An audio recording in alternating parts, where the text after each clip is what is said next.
નમસ્કાર ભવિષ્યના અધિકારી મિત્રો. તો આજે આપણે સુરતમાં જ્યારે 2006માં ફ્લડ જેવી સિચ્યુએશન હતી તે વિશે માહિતી મેળવી છે. તો સૌપ્રથમ શરૂ કરીએ. તાપી નદી છે, સુરત નજીક આવેલું છે. તાપી નદી છે તે વેસ્ટર્ન ઇન્ડિયાની એક મોટી પેરેન્યલ નદી છે કે જે 724 કિલોમીટર લંબાઈ ધરાવે છે, કે જે મધ્યપ્રદેશના બેતુલ જિલ્લામાંથી ઓરિજિનેટ થાય છે અને સુરત નજીક અરબ સાગરને મળે છે. તો તાપી નદીનો ટોટલ જે કેચમેન્ટ એરિયા છે તે 65,145 કિલોમીટર સ્ક્વેર છે, કે જેમાં 79% મહારાષ્ટ્રમાં, 15% એમપીમાં અને 6% ગુજરાતમાં આવેલો છે. હવે જે સુરત શહેર છે તે ગુજરાતના વેસ્ટર્ન પાર્ટમાં રહેલું છે, કે જે તાપી નદી નજીક વસેલું શહેર છે. હવે સુરતમાં ઘણીવાર ફ્લડ આવેલું છે, કે જેમાં મેક્સિમમ એન્યુઅલ રેનફોલ છે તે 1168 mm છે, જ્યારે મિનિમમ છે તે 257 મિલીમીટર છે, કે જે 1944માં મેક્સિમમ અને 1899માં જે મિનિમમ એન્યુઅલ રેનફોલ છે તે નોંધાયેલો છે. હવે તાપી નદીમાં મોસ્ટલી ઓગસ્ટ મહિનામાં ફ્લડ જેવી સિચ્યુએશન હોય છે. History of flood in Surat. તો જનરલી દરેક ચોમાસામાં 3 દિવસ જેવી ફ્લડ જેવી સિચ્યુએશન હતી પહેલાંના સમયમાં. તો તેના કારણે જે સિટીનો જે લો લાઇંગ એરિયા છે તો ત્યાં ફ્રિકવન્ટલી ફ્લડ આવતું હતું અને ડેમેજ થતું હતું. તો તેના કારણે આ જે ફ્લડ સુરતમાં આવતું તેના રોકવા માટે ઉકાઈ નજીક 1972માં ડેમ કન્સ્ટ્રક્ટ કરવામાં આવેલો, કે એક મેજર ડેમ હતો, કે જે સુરતથી અપસ્ટ્રીમમાં 100 કિલોમીટર રહેલો છે.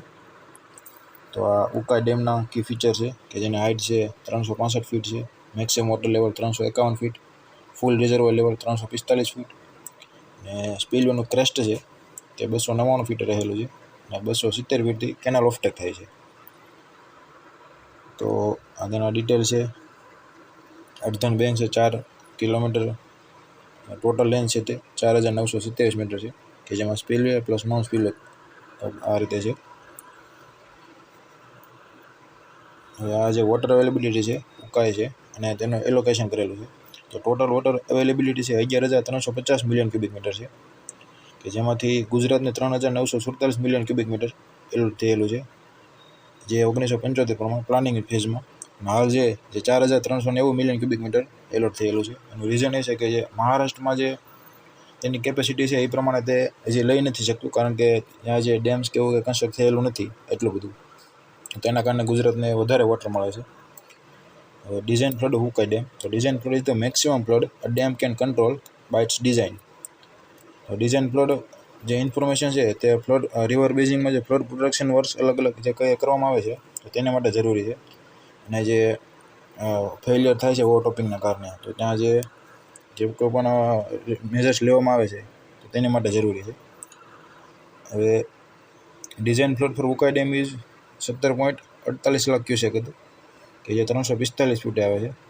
તો આ કેસમાં પણ ફ્લડ છે તે 8.5 લાખ ક્યુસેક જેટલું મેક્સિમમ ડિસ્ચાર્જ આઉટલેટ કરી આઉટફ્લો, તો ડેમ છે તે જળવાઈ રહે છે.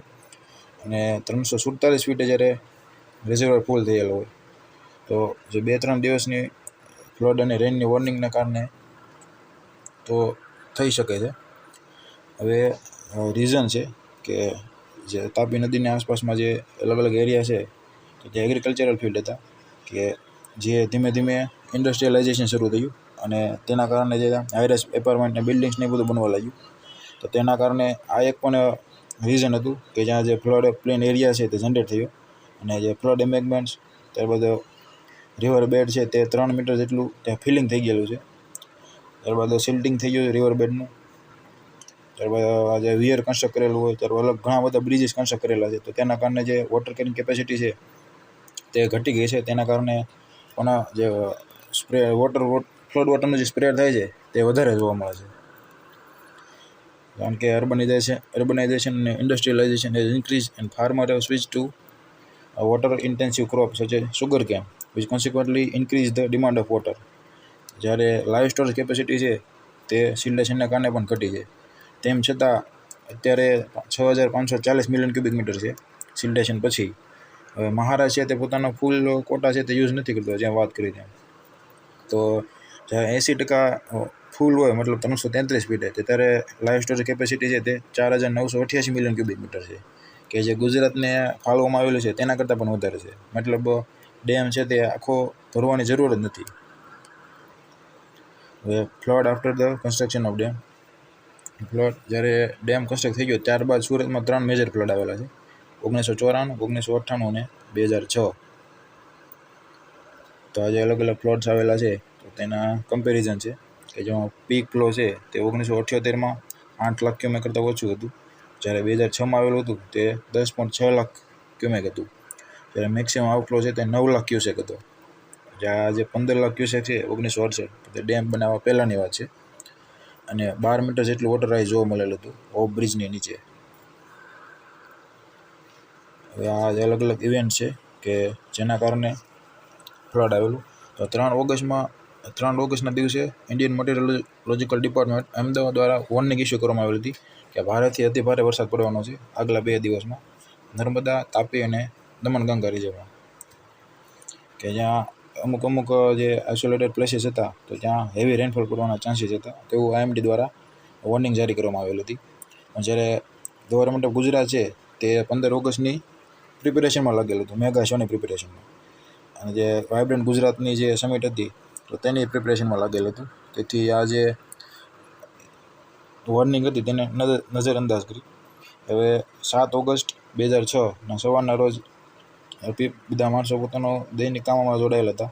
તો ત્યારે તાપીમાં 8.5 મીટર ઓફ બ્રિજથી નીચે એટલું વોટરફ્લો થતું હતું, અને કોઈ ફ્લડિંગ જેવી સિચ્યુએશન હતી નહીં હજી સુધી લો લાઇંગ એરિયામાં.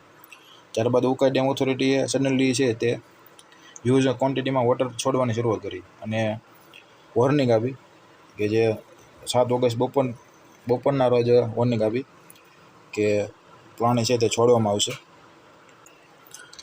લોકોને કોઈ આઈડિયા નહોતો કે કેટલું પાણી આવશે, અને ધીમે ધીમે 3 વાગ્યાની આસપાસ જે લો લાઇંગ એરિયા હતા ત્યાં પાણી ભરવાનું શરૂ થઈ ગયું, અને મિડનાઇટ સુધીમાં મોસ્ટ ઓફ ધ એરિયા છે ત્યાં પાણી ભરાઈ ગયેલું હતું, કે જેમાં 80% જે એરિયા છે ત્યાં પાણી ભરાઈ ગયેલું હતું, કે જેમાં વધારેમાં વધારે જે સિવિયરલી અફેક્ટેડ એરિયા હતો તે 10 થી 20 ફૂટ જેટલું પાણી ભરેલું હતું, અને મીડિયમ છે ત્યાં 15 થી 10 ફૂટ, અને જે લો ફ્લડ હતું ત્યાં પણ 1 થી 5 ફૂટ જેટલું પાણી તો ભરેલું હતું જ. 20 લાખ કરતાં વધારે લોકો છે તે ફ્લોર્સ ને હાઈ ફ્લોર એરિયા હોય અથવા તો કોઈ ટેરેસ હોય ત્યાં 4 દિવસની રાત છે તે electricity, drinking water, milk, vegetable food તેના વગર અટવાનેલા હતા. ત્યારબાદ આર્મીને બોલાવવામાં આવી અને રેસ્ક્યુ ઓપરેશન શરૂ કરવામાં આવેલા, અને લોકો સુધી જે ફૂડ પેકેટ્સ હોય તે હેલિકોપ્ટર દ્વારા પહોંચાડવામાં આવેલા હતા. અને જ્યારે ફ્લડ જે રિસીવ થઈ ગયું તો ત્યારબાદ જે ગવર્મેન્ટ ઓફિસર છે, લોકો છે, એનજીઓ છે, ત્યારબાદ ધાર્મિક સંસ્થાઓ છે, તો તે દ્વારા મોટા પાયે જે મડ હતો જે આખા જે બધા એરિયામાં જમા થયેલો હતો તેને રિમૂવ કરવાનું કામ હાથ ધરવામાં આવેલું, જેના કારણે સિટી છે તે ક્લીન થયું. હવે આ જે રૂલ લેવલ છે ઉકાઈ ડેમનું, જે 1 જુલાઈ છે, 1 સપ્ટેમ્બર છે, 15 સપ્ટેમ્બર અને 1 ઓક્ટોબર, કે જે 1 જુલાઈ છે તો ત્યાં 321 જેટલું મિનિમમ હોવું જોઈએ, ત્યારબાદ 1 ઓગસ્ટ છે તો 333 જેટલું મિનિમમ હોવું જોઈએ, અને 1 સપ્ટેમ્બરે 340 મેક્સિમમ ભરવાનું હોય. ત્યારબાદ છે તે કરેક્શન કરવામાં આવેલું હતું અલગ અલગ. રૂલ લેવલ છે એક એવું લેવલ છે કે જે અલગ અલગ ડેટ વાઇઝ મેન્ટેન કરવાનું હોય છે, અને તેનાથી વોટર લેવલ ઇન્ક્રીઝ થાય તો તેને સ્પીલ ઓફ કરી દેવાનું હોય છે. આ અલગ અલગ ડેટા છે. તાપી જે ડિવિઝન છે સેન્ટ્રલ વોટર કમિશનનું, તો ત્યાં 18 રેનફોલ મોનિટરિંગ સ્ટેશન છે કે જે આખા રિવર બેઝિનમાં ફેલાયેલા છે, કે જેમાં 9 છે તે ડિસ્ચાર્જ મોનિટરિંગ સ્ટેશન અને 7 છે તે ગેજ સ્ટેશન છે, કે જે વાયરલેસ કમ્યુનિકેશન ફેસિલિટી પ્રોવાઈડ કરે છે, કે ડેટા હાઇડ્રોલોજિકલ ડેટા કલેક્ટ કરી અને જે ફ્લડ કંટ્રોલ રૂમ હોય સુરત તો ત્યાં ટ્રાન્સફર કરે છે. તો આ સેન્ટ્રલ વોટર કમિશનની કામગીરી છે. તો ડેટા છે તે transmitted to control room at Surat, which then issue flood warning and inflow forecast for Ukai Dam and Surat city, and passes the information to various agency of the state government. મતલબ જે આ data collect કરે તેના આધારે અને Indian મેટીરિયોલોજિકલ department છે તો તેની સાથે વાતચીત કરી અને ફ્લડ ફોરકાસ્ટ કરવાનું કામ કરે છે, અને ત્યારબાદ પાણી છોડે છે. તો first condition for issuing high alert or emergency situation was that the water level in the reservoir has to be 336 foot or more. એટલે જ્યારે પહેલાં મેન્યુઅલ બનાવેલું હતું તો ત્યારે એવું ડિસાઇડ કરેલું હતું કે જ્યારે વોટર લેવલ છે તે 336 ફૂટ અથવા એનાથી વધારે હોય ત્યારે જ તે હાઈ એલર્ટ જારી કરવાનું. જ્યારે રેનફોલ થતો હોય તો તેનું જે મેજરિંગ છે તે સવારના 8:30 કરવામાં આવતું, મતલબ જે એની પહેલાંના 24 કલાકનું. તો એ 8:30 પછી જે વોટર ટૂંકમાં જે વરસાદ પડ્યો હોય તો તેનું કોઈ ધ્યાનમાં લેવામાં આવતું નહીં. તો તે પણ એક કારણ હતું, કારણ કે સતત વરસાદ પડતો જ હતો અને વોટર લેવલ કન્ટિન્યુઅસ રાઇઝ થતું હતું. પછી અચાનક પાણી છોડવાનું થયું તો તેના કારણે ફ્લડ આવેલું હતું સુરતમાં.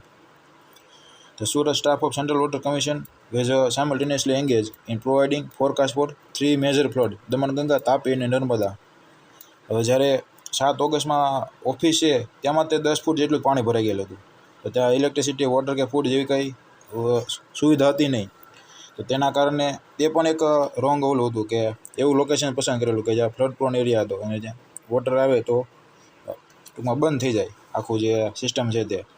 તો આને કારણે જે નર્મદા અને દમણગંગા રિવર ઉપર જે ફ્લડ આવવાની જે સંભાવના હતી તો તેની પણ ફોરકાસ્ટ કરવાનું હતું, તો તે પણ બંધ રહ્યું. નર્મદા સુરત વાળું જે તાપીવાળું બંધ રહ્યું એ તો રહ્યું. તો આ પણ એક ફોલ્ટ હતું. અને ત્યારબાદ જે ડિસિઝન સાયન્સ છે, ત્યારબાદ management science, computer science, weather prediction, geological information system કે આ બધું છે ત્યારે ડેવલપ નહોતું. પણ હાલ જે છે તે આઈઆઈટીસ અને આઈઆઈએમ્સ દ્વારા ઘણી બધી અલગ અલગ ફેસિલિટીઝ ડેવલપ કરવામાં આવેલી. કે પહેલાંના સમયમાં થંબ રૂલ્સ હોય કે જે મેન્ટેન કરતા હતા, પણ હાલ જે છે તે સિસ્ટમેટિક મેનરમાં બધું ડિસાઇડ કરવામાં આવે છે કેટલું પાણી હોવું જોઈએ, કેટલું રાખવું. Drought and flood district of Gujarat, drought પણ ડિસ્ટ્રિક્ટ છે અને આ ફ્લડ પણ ડિસ્ટ્રિક્ટ છે. તો તે તમારે જો કોઈ પણ નજીકમાં રહેલા હોય તે નોટ કરી લેવા. હવે આ એક છે 3 થી 11 ઓગસ્ટ દરમિયાનનો 2006 વોટર ઇનફ્લો અને આઉટફ્લોનો એક કહું છે કે જ્યાં જે બ્લુ ડોટ છે તે ઇનફ્લોના છે, જ્યારે આઉટફ્લોના છે તે પિંક ડોટ છે. તો જોઈ શકાય છે આઉટફ્લોને કરતાં ઇનફ્લો ખૂબ જ વધારે હતો. તો તેના કારણે ડેમની સેફ્ટી રાખવા માટે પાણી છોડવામાં આવેલું હતું. ત્યારબાદ actual level of reservoir and that is prescribe by the rule book in the feet. તો જે નીચેની જે ગુલાબી લાઈન છે તે રૂલ બુક દ્વારા ડિસાઇડ કરવામાં આવેલી હતી કે એટલું હોવું જોઈએ, જ્યારે એકચ્યુઅલમાં ખૂબ જ વધારે વોટર લેવલ હતું. 335 જેટલું હોવું જોઈતું હતું તો ત્યારે 345 જેટલું હતું. તો તેના કારણે ઇમિડિયેટ એક્શન લેવામાં આવી અને વોટરને છે તેને ડિસ્પોઝ કરવામાં આવેલું. તો આટલી માહિતી હતી સુરત ફ્લડ વિશે કે આ જે ડેમ તૂટ્યો છે હાલ કારમ ડેમ, તો તે રિલેટેડ તમે કોઈ સુરત અથવા તો નજીકના એરિયામાંથી બિલોંગ કરતા હો તો તમને પૂછી શકે છે. તો તેના માટે હતું. Thank you. જય હિન્દ, જય જય ગરવી ગુજરાત.